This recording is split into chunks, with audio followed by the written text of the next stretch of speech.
I think it was 2015, the Auditor General's Office came out with a report into asset management practices. You've highlighted that and linked it into risk as well. To what extent did your inquiry uncover what I would call optimism bias within the water sector in terms of their perception of how good they are at risk management and at asset management? And to what extent has that contributed to the situation we face today? Well, that's thank you for the question. It's a very complicated question.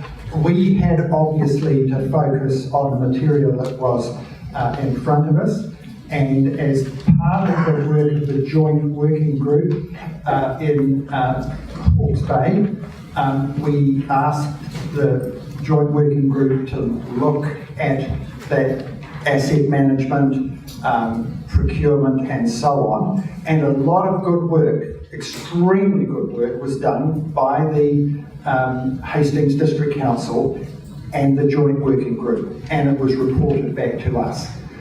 That work was shared in the joint working group.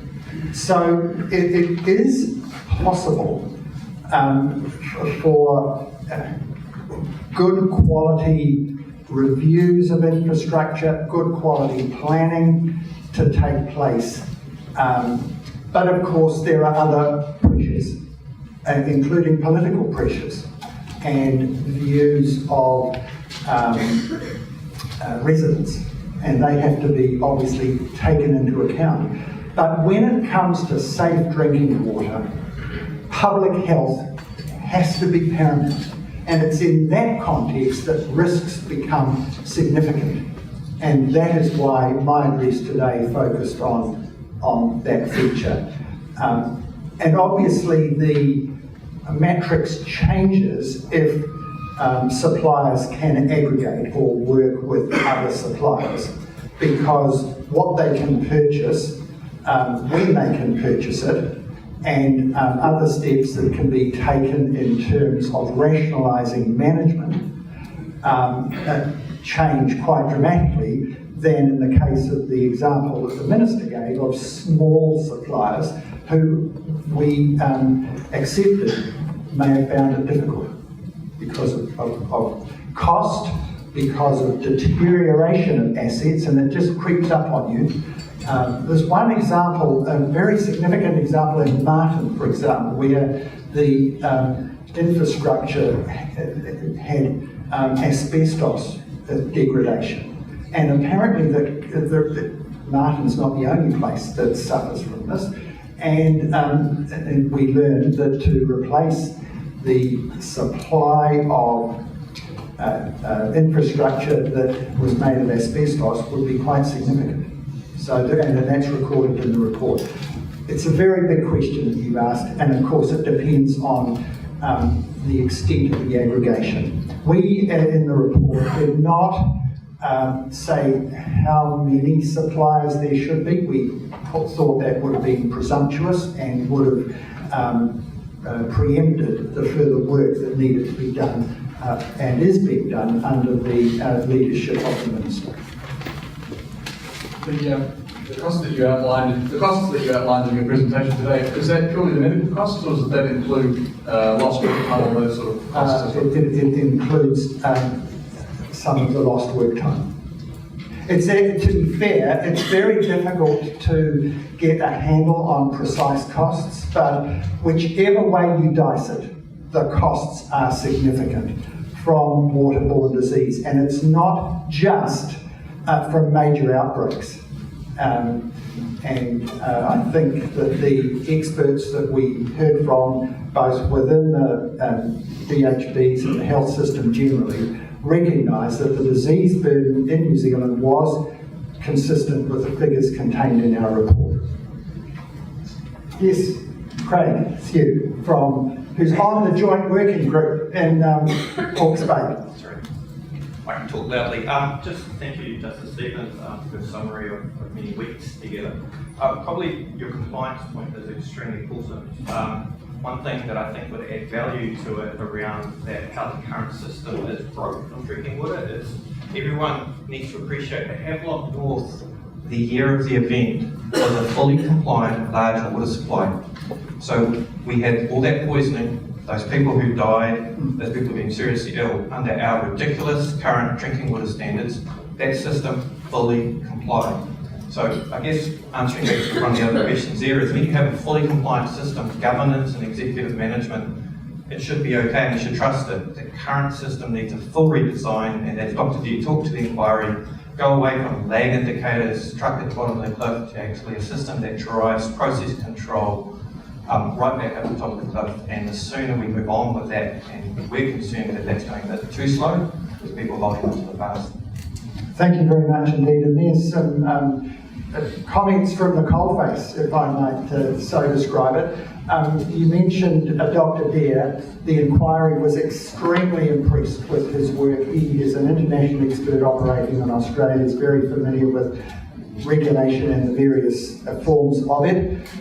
We also had expert evidence from Dr. Colin Fricker from Reading University, and he provided advice to the inquiry. And it was exactly as Craig has pointed out. I should also mention that the joint working group, which was the brainchild of Dr. Snee from the DHB in Hastings, and encouraged by the inquiry, that was set up to deal with the immediate aftermath and certain local factors that were operating.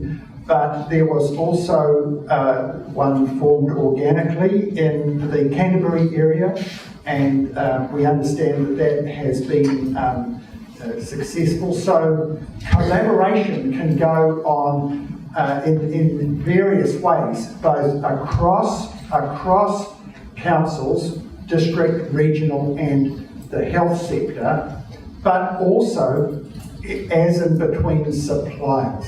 And I'm thinking how pleasing it was that Napier, who kept having these transgression incidents during the time of the inquiry, have now joined the joint working group. So it's starting to happen, and long may it continue. Are there any? Yeah, one more? Question for you on complacency. People of Havelock North have made a great sacrifice for New Zealand. But what do we do to avoid complacency 5 years or 10 years from creeping back in, no matter what would happen now? Well, the inquiry would answer that by recommendation that there be a drinking water regulator who would focus on drinking water, would make sure that the drinking water standards are clear, that they are understood and are enforced. And I mean, what was staggering in our report, or in our inquiry, was that there had never been a compliance order, despite all of the crosses. And you can go and look in the annual reports of the Ministry of Health on drinking water, and all of these crosses. I mean, the first thing to do would be to go and see if there's a cross by your supplier. That would be a start. Then there is a lot that can be done under the current legislation, but for long term, it really requires a dedicated regulator, dedicated larger suppliers who comply to the levels that we're seeing in Scotland, up in the 99%, and if you don't, then you get prosecuted. Because unless there's a Bunsen burner on the bottom, these things won't happen. And it really is it's an area where you are flirting with people's lives. People get sick, people will die, and the ones that didn't die in Havelock North, some of them have Guillain-Barré syndrome, which is a dreadful condition, and they continue to suffer to this day. I hope that answers your question.